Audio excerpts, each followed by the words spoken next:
Okay, once again, thank you for all your texts or Twitters or emails. There's heaps of them here, and we can only get through some of them.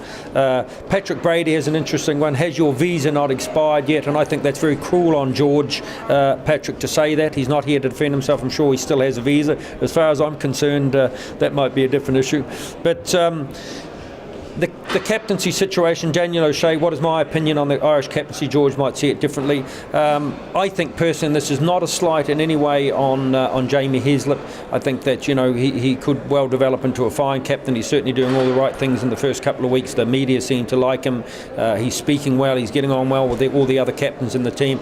I just think when you've got a player of Brian O'Driscoll's iconic status, and he's worked so hard for that for the last, over the last decade, longer than that, that you give that player a chance to say, look, you bow out at the top, you bow out as captain of your country. I know it's not his, and people have been coming on to me and saying this all week, I know that it's not his right, I know that's not his God-given right to be captain of Ireland, it's not his God-given right to be captain of the Lions, but I think Declan Kidney, I know his reason. Declan Kidney said, well look, Brian's struggling with injuries, he may not be able to make some of the Six Nations games at this stage, so we need a player that's in there week in, week out.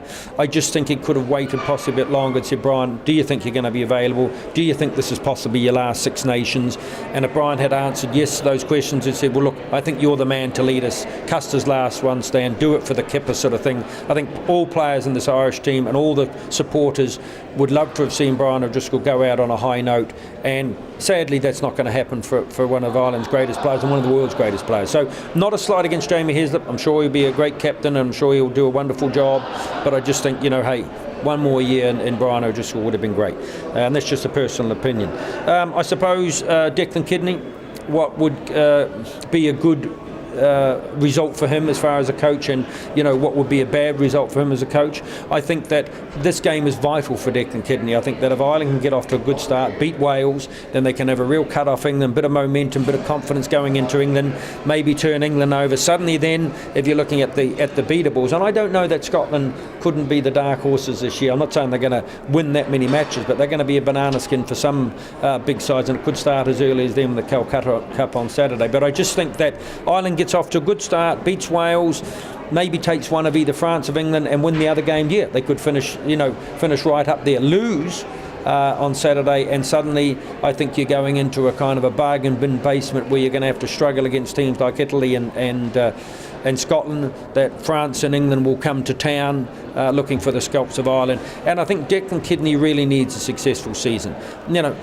Again, it's not any personal slight on a coach, but I think after a number of years, after 3 or 4 years, people just get, I suppose, a bit tired. The players, and they get tired about the same voice. And I think a coach has to keep reinventing himself. He has to keep reinventing the team, and he needs results.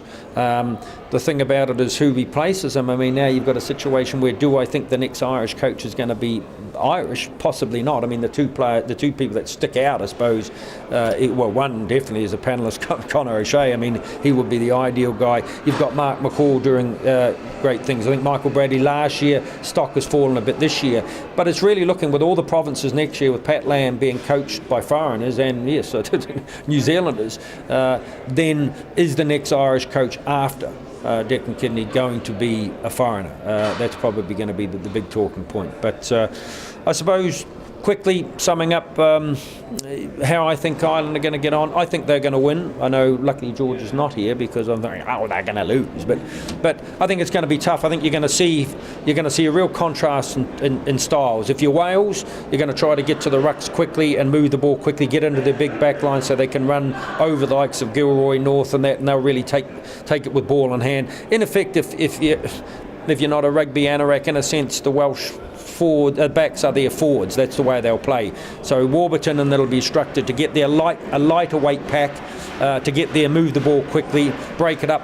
Ireland, on the other hand, have picked a pack that'll carry the ball. So look for the likes of Sean O'Brien, Peter O'Malley, these guys to pick and go, to tie the likes of Warburton and Mike Phillips in close, and then move the ball to maybe a quicker Irish backline. Two contrasting styles the way they played it, and Ireland should have learnt their lesson from Wales in the last World Cup, when Warburton, these guys won the battle of the collisions, won the breakdowns, won the speed at the ruck. So I think that Declan Kidney's going to instruct his ball handlers, and that's why Mike McCarthy's in there, by the way, as well. Get the ball up off the ground, deny Wales any of that quick kind of quick ruck ball, they can get the ball out to the backs, deny the big Welsh backs the ball. I think Ireland will be dominant in the line-outs. The scrum's the big issue, we know that. Last week was a bit of a disaster for the Wolfhounds. Tom Court, you're right, the Ulster guys have written in, has been in fine form this season, loose head. Cian Healy, having said that, is a remarkable ball carrier. The problem is at tight head. Tom Court was asked to switch over. In fairness to him, he's not a specialist tight head. Michael Bent couldn't get the job done last week. So suddenly, unfairly on Declan Fitzpatrick, he could be asked if Mike Ross was to go out. Fingers crossed Mike Ross stays there. If Ireland can hold sway in the scrums, I think they'll dominate the line out. I think they'll dominate the loose. I think they've possibly too much experience in the back line for Wales, and I think that they will win, and it'll be a close run thing.